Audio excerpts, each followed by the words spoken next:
Assalamualaikum warahmatullahi wabarakatuh. Bagaimana kabarnya hari ini anak-anak? Alhamdulillah luar biasa, tetap semangat, tetap ceria. Allahu Akbar. Sebelum kita memulai pelajaran hari ini, mari kita bersama-sama membaca basmalah. Bismillahirrohmanirrohim. Hari ini kita akan belajar mata pelajaran akidah akhlak tentang menghindari akhlak tercela, hasad, dendam, hibah, fitnah, dan namimah. Yang pertama, hasad. Hasad adalah perasaan tidak senang terhadap orang lain yang mendapatkan nikmat Allah. Orang yang memiliki sifat hasad selalu iri hati jika melihat orang lain hidup senang. Hasad adalah akhlak tercela, sifat dari iblis dan setan. Orang yang bersifat hasad hanya akan memperoleh celaan, kehinaan, dan kesusahan. Bahkan para malaikat melaknat orang yang memiliki sifat hasad. Larangan berbuat hasad terdapat dalam Al-Quran, firman Allah Subhanahu wa Ta'ala. A'udzu billahi minasyaitonir rajim. Bismillahirrahmanirrahim.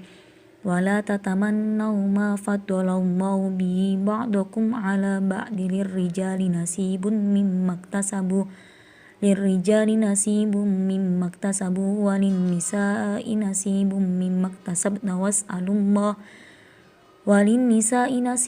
mimma iktasabna was'alullaha min fadlihi innallaha kana bikulli syai'in alima.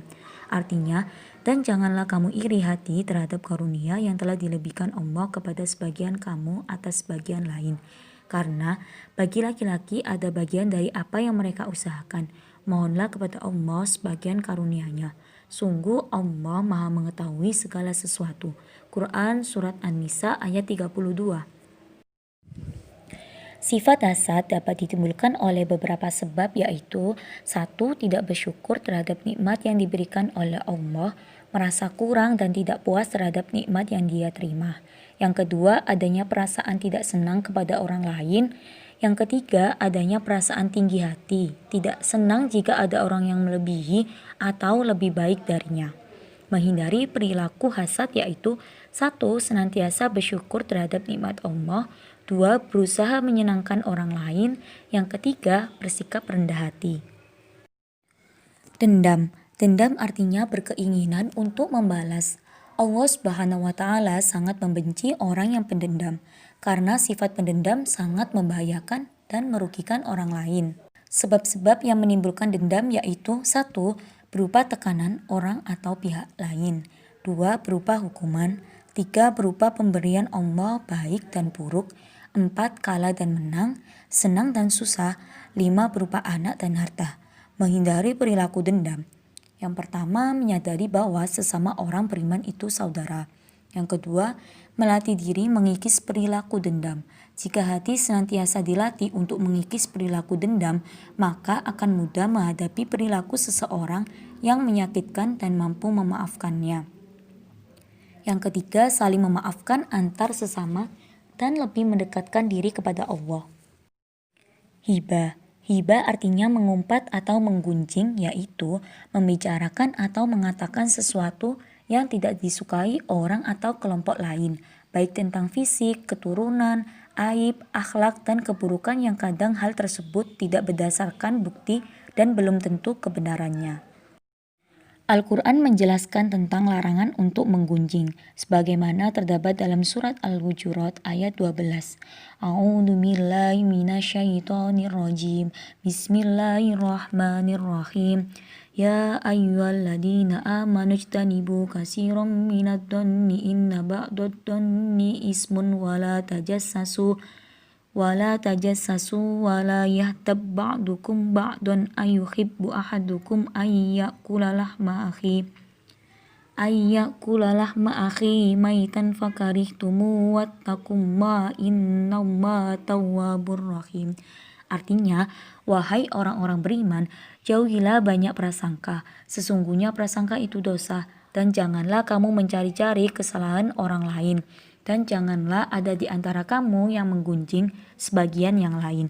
Apakah ada di antara kamu yang suka memakan daging saudaranya yang sudah mati?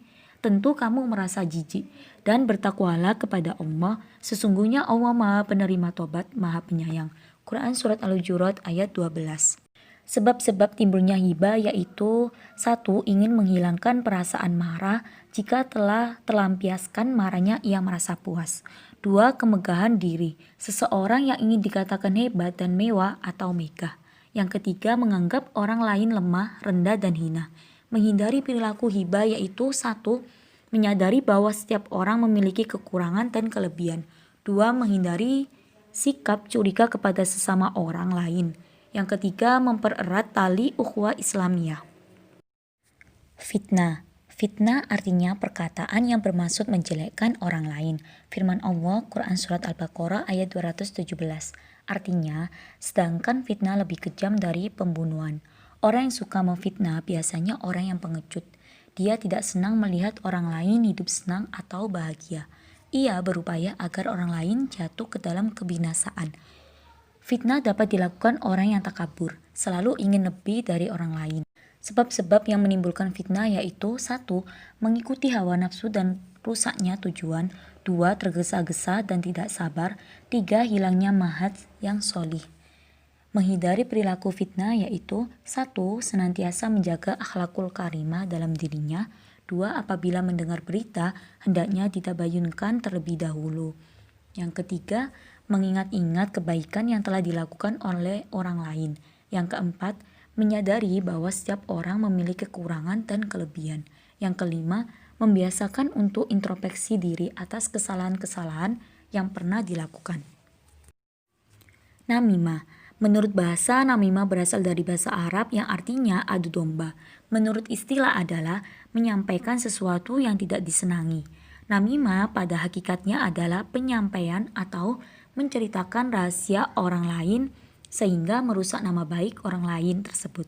Tentu saja orang yang diceritakan itu merasa tidak senang dan dapat menimbulkan permusuhan. Seringkali terjadi namimah dilakukan oleh orang yang sengaja ingin menimbulkan permusuhan antara seseorang dengan orang lain, atau bahkan sifat seseorang yang ingin mencari popularitas diri sendiri di atas penderitaan orang lain. Namimah termasuk akhlak tercela yang dilarang dalam agama sesuai dengan firman Allah sebagai berikut. A'udzubillahi minasyaitonirrajim. Bismillahirrahmanirrahim. Wala tuti' kulla hallafim mahin hammazim masya'ibin binamim. Artinya, dan janganlah kamu ikuti setiap orang yang banyak bersumpah lagi hina, yang banyak mencela, yang kian kemari menghambur fitnah. Quran Surat Al-Qalam ayat 10-11. Penyebab timbulnya sifat namimah yaitu: 1. Ada perasaan tidak senang terhadap orang yang diceritakan. 2. Adanya sifat dengki pada diri seseorang yang menyebabkan ketidaksenangan kepada orang lain yang mendapatkan kebahagiaan maupun kesuksesan. Yang ketiga, mencari muka agar orang lain bersimpati kepada dirinya. Yang keempat, gemar berbicara berlebihan, omong kosong, atau berbicara tentang hal-hal yang tidak benar. Ada beberapa cara untuk menghindari sifat namimah antara lain yaitu: 1. Apabila melihat atau mendengar sesuatu yang disampaikan orang lain itu akan menimbulkan keburukan, sebaiknya didiamkan saja. Yang kedua, jangan melayani omongan orang yang suka berkata bohong. Yang ketiga, apabila ada berita yang meragukan dari seseorang, agar diselidiki dulu kebenarannya. Cukup sekian pembelajaran kita hari ini. Terima kasih. Kita akhiri dengan bersama-sama membaca hamdalah. Alhamdulillahirabbil alamin. Akhiru kalam. Wassalamualaikum warahmatullahi wabarakatuh. Semoga bermanfaat.